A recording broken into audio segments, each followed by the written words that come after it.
Very good morning all of you. देखिए students, अपन ने last class में चैप्टर नंबर 6 कंप्लीट कर लिया था।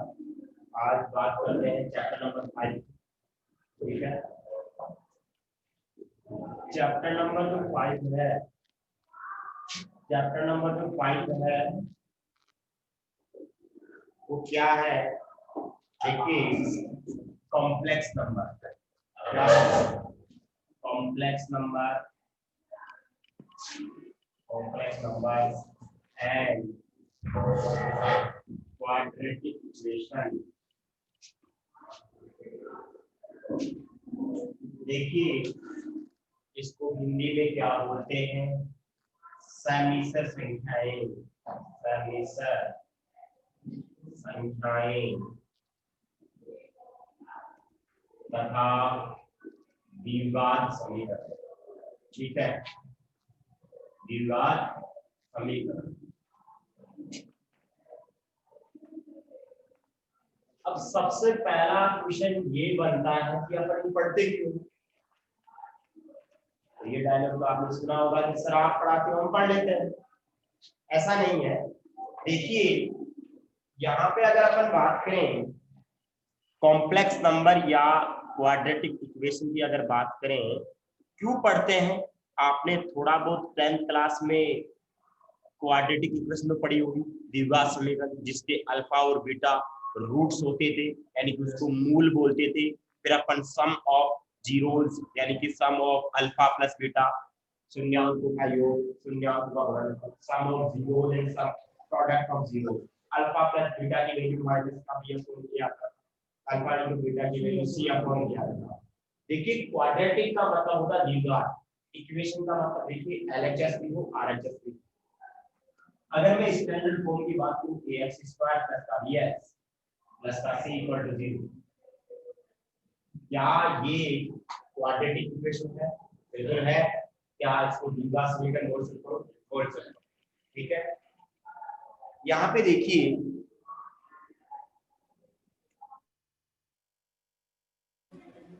क्वाड्रेटिक इक्वेशन है। अगर द्विघात का नाम नहीं बोलूंगा क्या बोलूंगा? Quadratic equation. इक्वेशन का मतलब एलएचएस भी हो आरएचएस भी। अगर मैं इसको ऐसे लिखता ax² प्लस का bx प्लस का c, ये क्या होगा? पॉलिनोमियल, इसको बोलते हैं बहुपद। ठीक है, इसके इक्वल में कुछ नहीं है, इसके इक्वल में कुछ नहीं है तो इक्वेशन नहीं है। इक्वेशन ये है पॉलिनोमियल की। ये बात को समझ रहे हो? अब देखिए, यहाँ पे ये आपकी क्वाड्रेटिक इक्वेशन थी, इसके दो रूट्स आते थे। देखिए, वो दो रूट्स दोनों क्या होते? रियल होते थे, यानी वास्तविक। इमेजिनरी रूट्स नहीं आते थे। आपने वहां पे एक्स की ग्राचारी पूर्वा पढ़ा था। क्या पढ़ा था? x इक्वल टू, देखिए लिखना कुछ नहीं किसी को भी, तो बस तो बता रहा हूँ कि क्यों पढ़ रहा है, ये बता रहा हूँ। x इक्वल टू माइनस का b plus minus b square minus का अपॉन 2a। देखिए, ये फॉर्मूला होता है। इसके दो रूट्स, एक तो अल्फा आता था यानी कि माइनस का b plus b square minus का 4a होगा कि होगा। अगर मैं एक बार माइनस ले लूं तो बीटा आएगा नहीं आएगा? ये बात को समझ रहे हो आप लोग? एक बार प्लस ले लूं, एक बार ले लूं, माइनस ले लूं, यानी कि अगर प्लस लिया तो उसको अल्फा जूम कर लिया, और माइनस लिया तो क्या जूम कर लिया? बीटा जूम कर लिया। तो दो रूट्स हो गए। अब देखिए, इसमें अपन कंडीशन पढ़ते हैं डिस्क्रिमिनेंट। डी, डी का मतलब विवेचन पढ़ा होगा आप लोगों ने।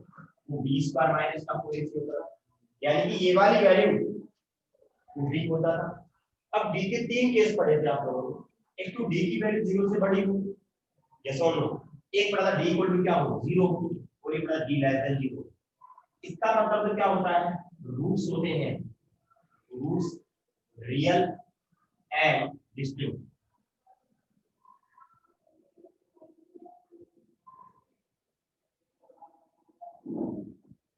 इसका मतलब वास्तविक जो मूल होते हैं वो वास्तविक व भिन्न। बात को समझ लो। इसका मतलब रूट्स क्या होते हैं? रियल एंड इक्वल, यानी कि वास्तविक व समान, ये बराबर। यहाँ पे क्या पढ़ते थे अपन? इमेजिनरी, तो क्या बोलते थे? काल्पनिक इमेजिनरी रूट, इसको बोलते हैं काल्पनिक। काल्पनिक क्या हो गया, इमेजिनरी क्या हो गया, इमेजिन करना, सिर्फ इमेजिन करना, रियल चीज नहीं है, इमेजिन करना। यानी कि ये वाली कंडीशन, ये वाली कंडीशन, ये वाली कंडीशन, ये वाली कंडीशन रियल, रियल यानी कि वास्तविक। जो अपन किसी नंबर लाइन में, नंबर सिस्टम में अपन बना सकते हैं, जैसे अपन ने इनइक्वालिटीज पढ़ा था, तो अपन 0 1 ये क्या होते हैं, सभी क्या होते हैं, रियल नंबर्स होते हैं। मेरी बात को समझ लो आप, इनके बीच में भी आएंगे पॉइंट्स, आएंगे कि नहीं आएंगे, सभी क्या होते हैं, ये रियल नंबर यानी वास्तविक संख्या। लेकिन दो केस तो रियल के लिए होता है, लेकिन जो एक होता है वो किसके लिए होता है, इमेजिनरी रूट्स के। कौन से रूट्स के लिए, इमेजिनरी रूट्स के लिए। वहां पे डी की वैल्यू क्या होती है, लेस देन 0। इसका मतलब क्या हुआ कि जो रूट में आ रहा है ये जो डी है, मेरी बात को समझो, यानी कि जो रूट में जो वैल्यू है, ये वाली वैल्यू है, वो लेस देन क्या आ रही है, 0 आ रही है। 0 से क्या आ रही है, छोटी आ रही है। अब 0 से छोटी कौन से नंबर्स होते हैं, नेगेटिव नंबर्स। कौन से नंबर होते हैं, नेगेटिव नंबर्स। अरे वाह सर, हमने तो पॉजिटिव नंबर का रूट पढ़ा, नेगेटिव का तो पढ़ा ही नहीं। मतलब क्या हुआ, मैं अगर बोलूं रूट 4 की वैल्यू कितनी होती है, 2, रूट 9 की वैल्यू कितनी होती है, 3, रूट 0 की वैल्यू कितनी होती है, 0, रूट 16 की वैल्यू कितनी होती है। लेकिन ये ऐसे बोल रहा है कि जो रूट में वैल्यू आ रही है डी लेस देन 0 का मतलब क्या हुआ, जो रूट में जो वैल्यू होगी कैसे, रूट माइनस का 4, इसकी वैल्यू बता सकते हो आप, रूट माइनस 4 का मतलब -2। ये तो गलत है। कोई बोलेगा रूट 9 की वैल्यू -2, वो भी गलत है। गलत है ना, कैसे, आपको कैसे पता, अभी बताते हैं, अभी बताते हैं कैसे गलत है। तो अपन इसमें क्या पढ़ेंगे, नेगेटिव नंबर्स का रूट। नेगेटिव नंबर्स का रूट वो कौन से में काउंट होता है, इमेजिनरी, इमेजिनरी नंबर्स। कौन से नंबर होते हैं, इमेजिनरी नंबर। कैसे, सर डी की वैल्यू जब लेस देन 0 होगी, रूट में कोई वैल्यू 0 से छोटी होगी, तो पक्का पक्का रूट के अंदर क्या आएगा, नेगेटिव वैल्यू होगी। यानी कि रूट में जब नेगेटिव वैल्यू आती है तो कौन से नंबर्स होते हैं, इमेजिनरी नंबर्स। क्या रूट्स होते हैं, इमेजिनरी। कहने का मतलब क्या हुआ कि अगर अपन बात करें कि जो नेगेटिव नंबर्स का रूट्स है वो कौन से नंबर में काउंट होते हैं, इमेजिनरी नंबर। कौन से में काउंट होते हैं, इमेजिनरी नंबर। लेकिन अपन तो सिर्फ कॉम्प्लेक्स नंबर पढ़ रहे हैं।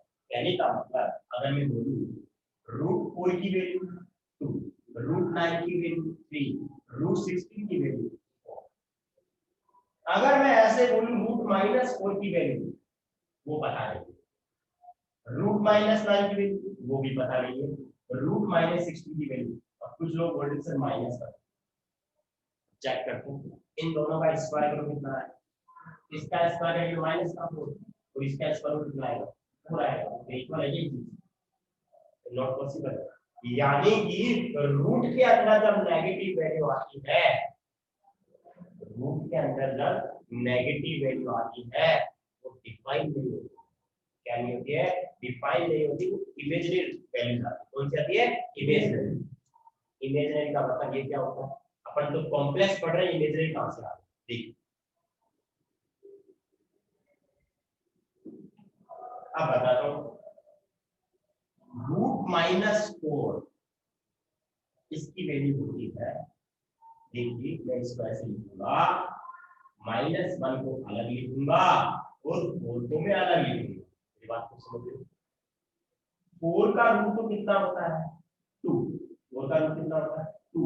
लेकिन ये रूट -1 बचेगा और इसको लिखते हैं आयोटा। आई का मतलब होता है आयोटा। अब हिंदी में और इंग्लिश में एक ही वर्ड से बोलते हैं आयोटा। क्या बोलते हैं, आयोटा। किसकी वैल्यू होती है, रूट -1। और जिसके साथ आयोटा दिख गया वो होते हैं इमेजिनरी नंबर्स। उस नंबर होते हैं इमेजिनरी नंबर्स, यानी कि काल्पनिक संख्या। बात को समझ रहे हो, तो रूट -4 की वैल्यू 2 आएगा। अगर मैं ऐसे बोलूं रूट -9, क्या डायरेक्ट लिख सकता हूं, क्या आएगा, तो मैं रूट रूट माइनस 16 की वैल्यू मैं ऐसे बोलूं रूट माइनस 25 की वैल्यू 5 आएगा।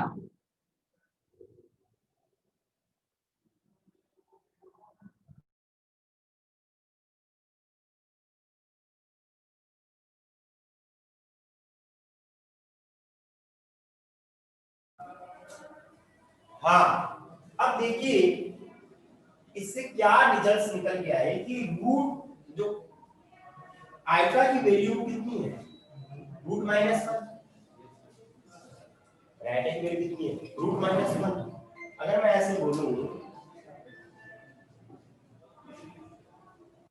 आइटा की वैल्यू क्या है रूट माइनस 1, अगर मैं ऐसे बोलूं आइटा स्क्वायर कितना होगा root minus 1 into root minus 1 कितना हो जाएगा माइनस 1 होगा। मैं बोलूं आइटा क्यूब की वैल्यू ऐसे लिखूंगा आइटा स्क्वायर इनटू आइटा आएगा दिया है ये बोलो आइटा स्क्वायर की वैल्यू कितनी होती है -1 और साथ में क्या है आइटा यानी कि अब आइटा की वैल्यू नहीं रखी है बस सिंपल किसमें लिखेंगे आइटा की वैल्यू आइटा क्यूब की वैल्यू माइनस का आइटा। मैं बोलूं आइटा की पावर 4 कितना होगा iota square into iota square कितना हो जाएगा आइटा स्क्वायर -1 ये भी -1 कितना हो जाएगा प्लस आइटा की वैल्यू रूट -1 आपको याद होना चाहिए आइटा स्क्वायर की वैल्यू -1 ये भी याद होना चाहिए आइटा क्यूब की वैल्यू माइनस आइटा ये भी याद होना चाहिए आइटा की पावर 4 कितना होता है ये चारों वैल्यू आपको याद होनी चाहिए और इन चारों वैल्यू से अपन बहुत सारी वैल्यू सॉल्व बात को समझ लो अब ऐसा चीज कल करनी आपको लिखना याद से। अब देखिए अगर मैं ऐसे बोलूं आइटा की पावर 6 कितना होगा अगर एग्जांपल की बात करें अपन आइटा की पावर 6 कितना होगा पूरी तरह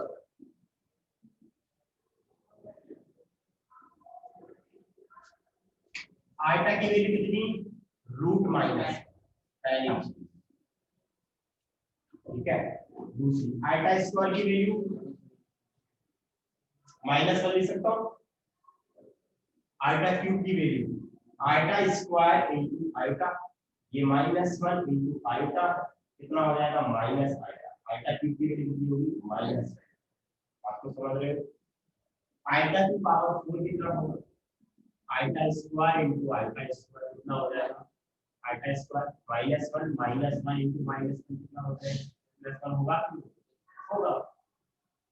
अगर मैं आइटा की पावर 6 बोलता हूँ एग्जाम्पल के साथ तो आपको 4 याद ही करेंगे एग्जाम्पल आपका आइटा की पावर 6 तो कैसे करेंगे देखिए आइटा की power 4 into iota square iota की पावर 4 कितना होगा 1 और आइटा स्क्वायर कितना होगा -1 आंसर वैल्यू माइनस बात को समझ लो। अगर मान लीजिए आपके पास आइटा की पावर मैं ऐसे बोलूं 27 आ गया कितना आ गया 27 इसको सोल्व करते कैसे करेंगे आपको पावर 4 के फॉर्म में लेना है क्यों क्योंकि आइटा की पावर 4 कितना होता है 1 लेकिन इसको कैसे ब्रेक करोगे क्या मैं इसको आइटा की पावर 4 की पावर 6 नहीं लिख सकता 4 की पावर 6 कितना होगा 24 कितना कम पड़ेगा 3 कम पड़ेगा आपने सही है ऐसा क्यों लिखा कि आइटा की पावर 4 कितना होगा 1 और 1 की पावर कुछ भी हो आइटा क्यूब कितना होता है माइनस आइटा आपको याद रखना है आया कैसे हो मैंने बता दिया तो यहाँ पे कितना हो जाएगा माइनस आइटा इसका क्या होगा इसका आइटा की पावर 27 आपके पास एग्जांपल है आइटा की पावर 52 बताइए क्या आंसर होगा नहीं 52 नहीं 50 बताइए क्या आंसर होगा सभी स्टूडेंट्स कमेंट बॉक्स में कमेंट करेंगे क्या आंसर होगा आइटा की पावर 50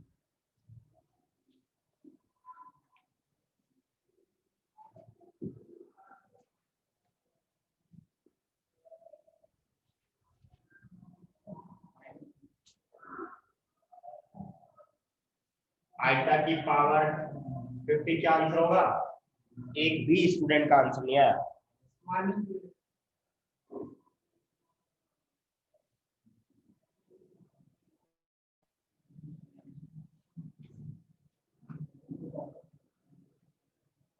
अरे क्या हुआ, वॉइस नहीं आ रही क्या? कहाँ सो गए? माइनस का 1 सही है। आइटा की पावर 50 -1 आएगा। एक का आंसर आया। और ओके, अभिषेक का आगे। और ओके, आइटा की पावर 50 कितना होगा? -1 होगा। कैसे लिखेंगे इसको? आइटा की पावर 4, तो पावर कितना लिखोगे? 12। 12 4 कितना होगा? 48। कितना कम पड़ गया? 2 कम पड़ गया। आइटा स्क्वायर, आइटा की पावर 4 कितना होगा? 1। 1 की पावर कुछ भी बनाएगा, और ये कितना होता है? -1। आंसर ये तो बनाएगा, ये -1, आंसर आ गया -1। ठीक है,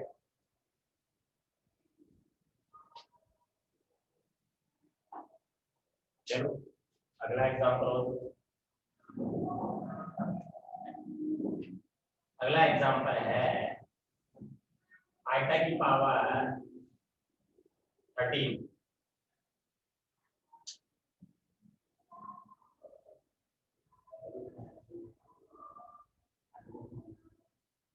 आइटा ही आंसर दे दो ना, आइटा ही आंसर दे दो आप।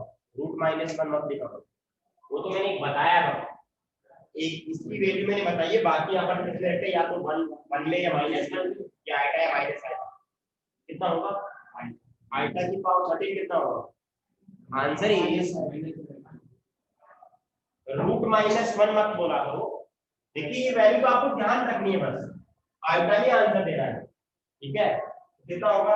आइटा की पावर 13 कितना होता है? आइटा की पावर 4 × 3 और आइटा बचेगा, इसकी वैल्यू 1 होती है और सिंपल आएगा। कितना हो जाएगा? आइटा। ठीक है, आइटा की पावर 13 कितना होता है? आइटा होगा। एक लास्ट एग्जांपल है जो आइटा का कांसेप्ट है, वो क्या है इसका बता। 1 आइटा की वैल्यू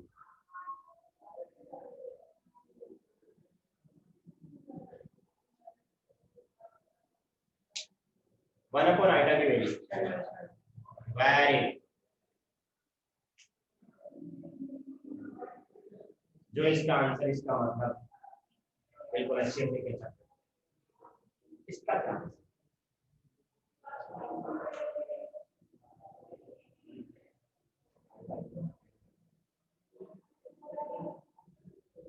मैं बताऊं? मैं बताता हूं, वीडियो सही आ रहा है? वीडियो सही आ रहा है कि एक बार बताना। अभिषेक -1 बिल्कुल सही। लेकिन मैं बताता हूँ इसका 1 आइटा का क्या होगा। ठीक है, एक बार आप लोग इसका स्क्रीनशॉट ले लो, कॉपी में सारा लिखना, कॉपी में सारा लिखना जो भी मैंने एग्जांपल्स करवाए, कॉपी में सारा लिखना है।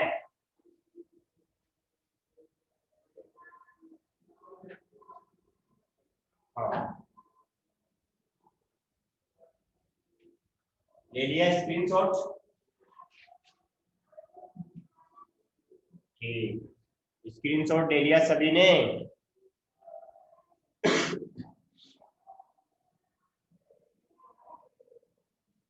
अब देखिए, मैंने पूछा 1 आइटा की वैल्यू क्या होगी, ये है क्वेश्चन।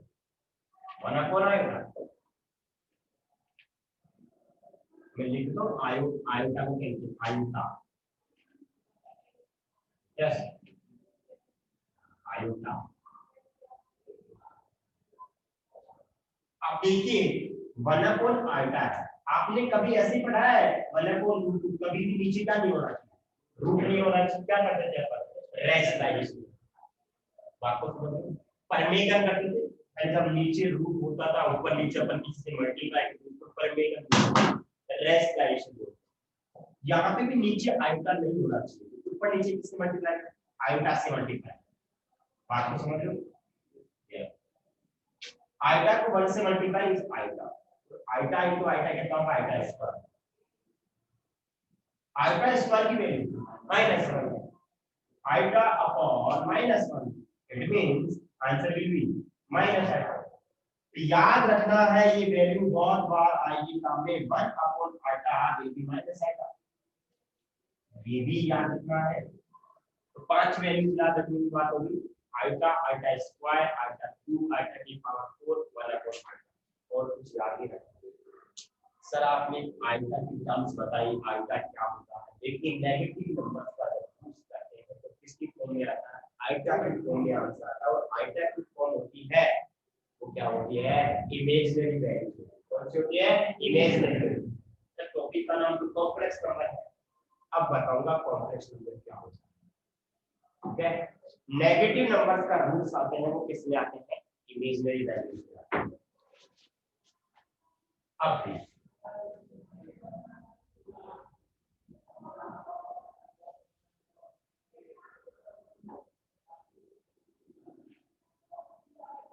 कोई भी कॉम्प्लेक्स नंबर होता है, कोई भी कॉम्प्लेक्स नंबर, जैसे मान लीजिए आपके पास कॉम्प्लेक्स, टॉपिक को हल होगा ना,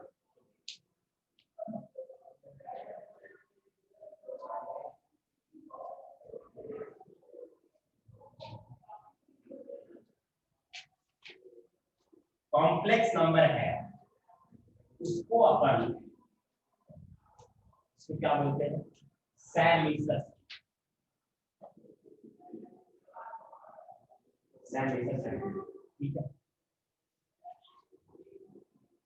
यहाँ पे कॉम्प्लेक्स नंबर को कैपिटल जेड से रिप्रेजेंट करते हैं, छोटे जेड से नहीं कर सकते, लेकिन यहाँ पे जेड से। वैसे जेड इंटीजर नंबर्स भी होते हैं, आपको पता होगा, इंटीजर नंबर्स को आई से भी रिप्रेजेंट करते हैं, जेड से भी करते हैं। लेकिन क्या होता है कि जनरल जो वैल्यू होती है वर्ल्ड वाइड, यानी कि कोई सी भी कंट्री में जाओ, कोई सी भी स्टेट में जाओ, तो आप कॉम्प्लेक्स नंबर को किससे डिनोट करते हैं, जेड से। जैसे अपन general equation of quadratic equation ax square plus bx plus c equal to 0, ये क्यों पढ़ते हैं, क्योंकि जब से ये पैदा हुई थी कौन, क्वाड्रेटिक इक्वेशन, जब से वही पढ़ा वर्ल्ड वाइड, यानी कि पूरे वर्ल्ड। तो मैं कभी कभी बोलता हूँ जनरल फॉर्म, इसका मतलब मैं ही नहीं पढ़ा रहा है, अपने स्कूल में नहीं पढ़ा रहा है, अपने कोचिंग में नहीं पढ़ा रहा है, हर जगह वही चीज पढ़ा। आप तो समझ रहे हो, इसलिए वो स्टैंडर्ड होती है, इसलिए वो जनरल होती है। आप किसी भी बुक में कोई सी भी स्टैंडर्ड लिखाओ, वैसे कॉम्प्लेक्स नंबर को किससे रिप्रेजेंट करते हैं, जेड से। वैसे अपन जब रियल नंबर्स पढ़ते थे तो वहां पे पूर्णांक संख्या इंटीजर नंबर उसको आई से या जेड से रिप्रेजेंट करते हैं, लेकिन यहाँ पे कॉम्प्लेक्स नंबर को किससे रिप्रेजेंट करते हैं, जेड से। तो मैंने z इक्वल टू लिखा आपका a plus iota b, a plus iota b। अब सर ये a आइटा b क्या होता है, जिसके साथ आइटा आता है वो कौन सा नंबर होता है, इमेज वैल्यू, और जिसके साथ नहीं आता वो कौन सा, रियल। यानी कि इस कॉम्प्लेक्स नंबर में, इस सैमिसर संख्या में दो पार्ट होते हैं, एक तो रियल पार्ट और एक इमेजिनरी पार्ट। बात को समझ रहे हो, यानी कि अगर डेफिनेशन पूछे कॉम्प्लेक्स नंबर क्या होता है, तो combination of real part and imaginary part is called complex number. दोनों का क्या होता है, कॉम्बिनेशन, दोनों का क्या होता है, संयुक्त होता है। बात को समझ लो, वास्तविक भाग और काल्पनिक भाग, इसको बोलेंगे रियल पार्ट, इसको क्या बोलेंगे, इमेजिनरी पार्ट। जिसके साथ कौन आता है, iota, that's why imaginary part, यानी कि काल्पनिक भाग। तो ये कौन सा होगा, वास्तविक, यानी कि रियल पार्ट। किसी भी कॉम्प्लेक्स नंबर को अपन ऐसे ही रिप्रेजेंट करते हैं, प्लस आइटा b। कहने का मतलब इसको तो बोलेंगे अपन कॉम्प्लेक्स नंबर, मेरी बात में समझ लो। कॉम्प्लेक्स नंबर को हिंदी में क्या बोलेंगे, सैमिसर। ए को क्या बोलेंगे, रियल पार्ट, क्या बोलेंगे, रियल पार्ट। हिंदी में क्या बोलेंगे, वास्तविक पार्ट। और इस बी को क्या बोलेंगे अपन, इस आइटम को, इसको बोलेंगे अपन इमेजिनरी पार्ट।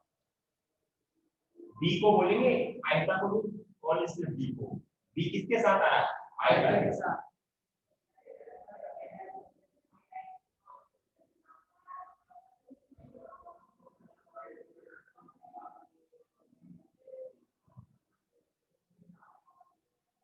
इसका मतलब क्या होगा, काल्पनिक भाग।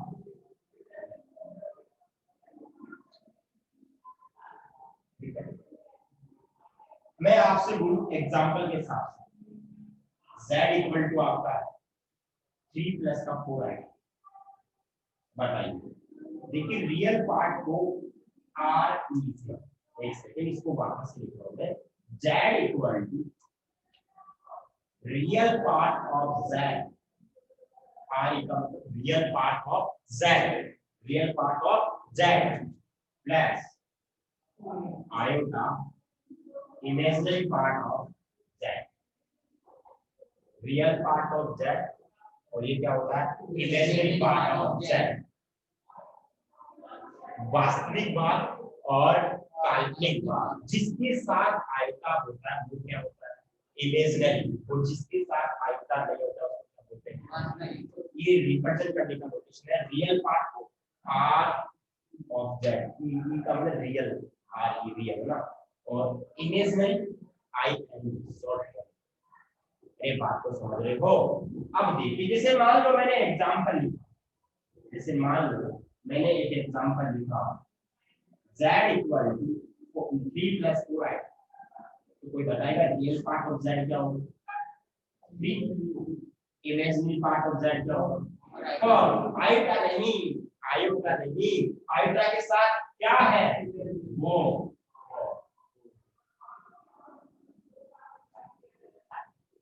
आगे मैं बोलूं एग्जांपल अगला z इक्वल टू माइनस का 3 माइनस का 4i, अब बताइए रियल पार्ट क्या होगा, real part of z minus का, imaginary part of z minus का, ये बात को समझ रहे हो, अरे बोलो तो सही हो।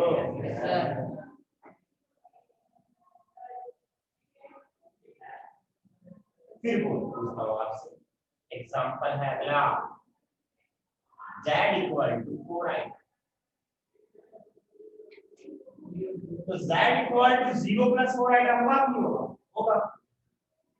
अब बताइए रियल पार्ट क्या होगा 0 and imaginary part of z, देखिए मैं एक भी चीज नहीं रटाऊंगा आपको, और ये टॉपिक आगे कॉम्पिटिटिव एग्जाम में बहुत ज्यादा, कॉम्पिटिटिव एग्जाम में ये नहीं है कि एसएससी की तैयारी कर रहे हो, रेलवे की तैयारी कर रहे हो, पटवार की तैयारी कर रहे हो, उनमें नहीं बोल रहा, केवल बोल रहा हूँ आईएएस नहीं, टेक्निकल, ओनली टेक्निकल, टेक्निकल का मतलब आपका डिपार्टमेंट, जैसे अगर बात करें आप साइंस मैथ को या साइंस बायो के, तो उसमें अगर साइंस मैथ की बात करें आप मैथ्स को, अगर इस बात करें डिफेंस के जितने भी एग्जाम्स उनके लिए सबसे इम्पोर्टेंट है, क्या बोले लेकिन इम्पोर्टेंट पूछना टेस्ट हमेशा, उसके बाद सबसे धांसू एग्जाम आईआईटी का, उसके भी टॉपिक उसमें भी है, और आगे आप कॉलेज में बीएससी एमएससी जो भी करोगे आप, इंटीग्रेटेड बीएससी इंटीग्रेटेड एमएससी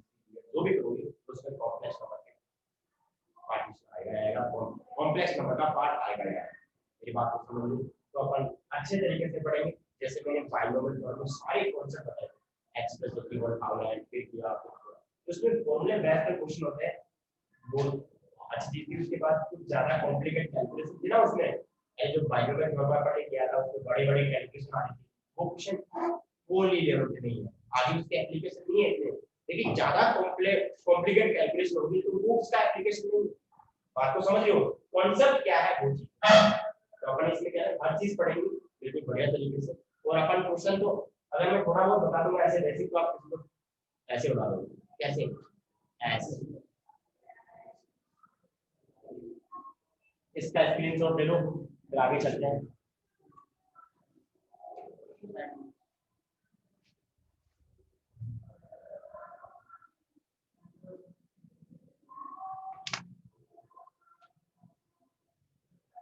ये लो स्क्रीनशॉट ले लिया आपने, वेरी गुड।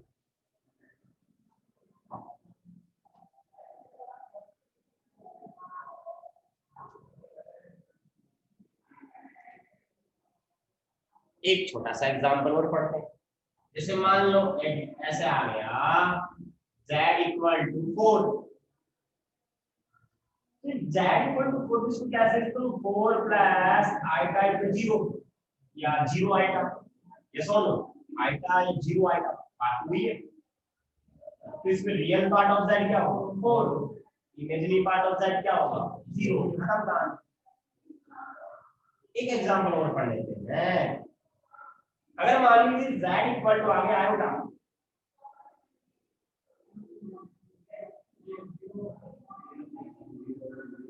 क्या होगा, रियल पार्ट क्या होगा, इमेजिनरी 1 होगा। अरे जो दिखता है वो होता नहीं, होता है दिखता नहीं। 0 प्लस आएगा, रियल पार्ट ऑफ z तो होगा 0 और इमेजिनरी पार्ट ऑफ z होगा 1 होगा। ये बात को समझ लो, real part of z is 0, imaginary part of z equal to 1। तो ये अपन ने क्या क्या पढ़ा, तो आइडा का कॉन्सेप्ट और एक किसी भी कॉम्प्लेक्स नंबर में रियल पार्ट कैसे निकालते हैं और इमेजिनरी पार्ट कैसे। अब अगला टॉपिक है conjugate of a real complex number.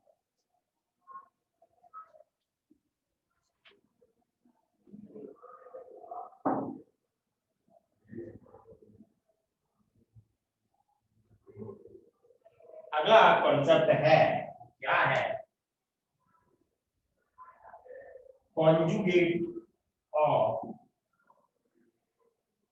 conjugate of a,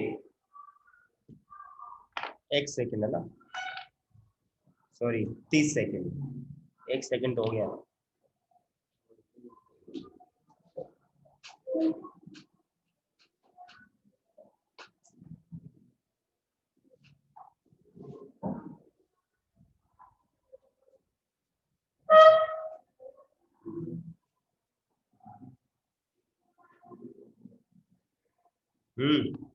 अब देखिए conjugate of a complex number,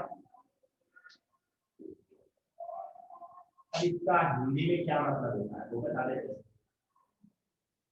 इसका हिंदी में मतलब होता है समिश्र संख्या का संयुग्मी।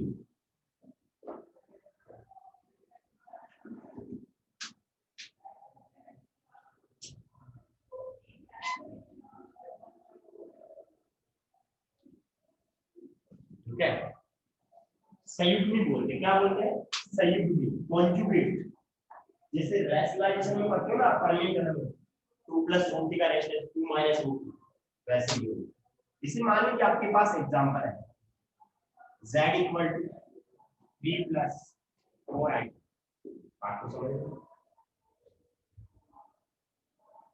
इसका कॉन्जुगेट निकालते हैं। Conjugate of a complex number, क्या लिखा है, conjugate of a complex number. यहाँ पे कॉम्प्लेक्स नंबर क्या है, z, समझना एक बार। यहाँ पे कॉम्प्लेक्स नंबर क्या है, z, क्या है, z है, तो क्या बोलेंगे, कॉन्जुगेट ऑफ z। हिंदी में क्या बोलेंगे, z का संयुग्मी। ये बात को समझ रहे हो, इसका मतलब होता है, इसको अपन ऐसे लिखेंगे, एक कॉन्जुगेट ऑफ z का मतलब z का संयुग्मी। तो यहाँ पे इसको लिखते हैं z बार से रिप्रेजेंट करते हैं, z बार। तो इस z बार में क्या होता है, ये जो इमेजिनरी पार्ट है इसका साइन चेंज कर देते हैं।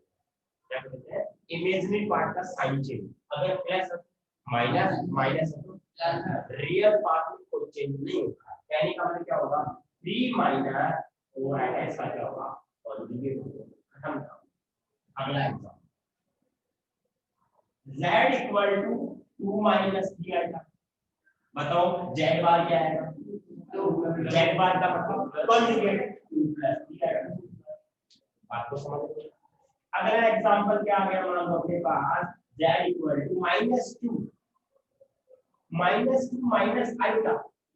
z बार क्या होगा, -2 रहेगा लेकिन ओके।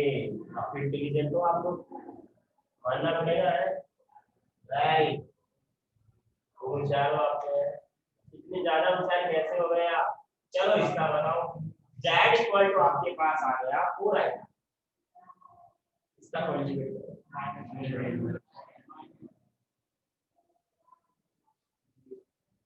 z बार होगा। आपको पता रियल पार्ट है ही, रियल पार्ट चेंज नहीं होगा, साइन में चेंज का इमेजिनरी पार्ट का क्या होगा, माइनस का होगा।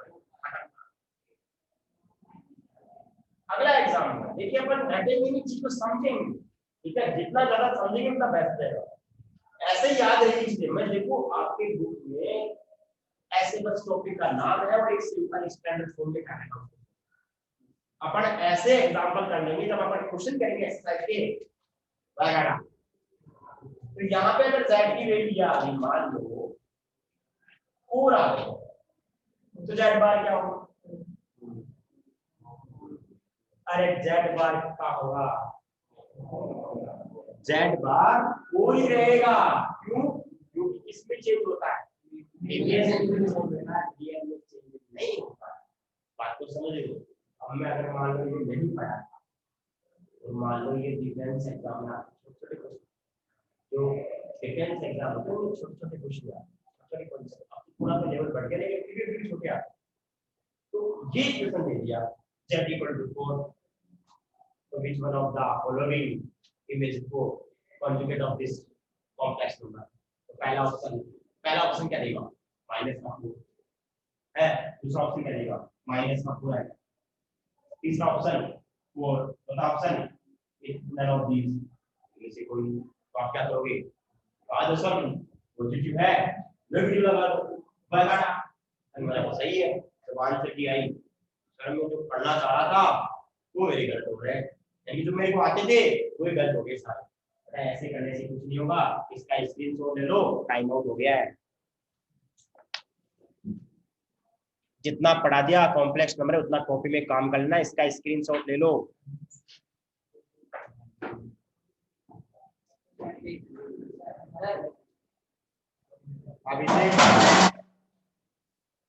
अभी से टीसी जमा करा सकते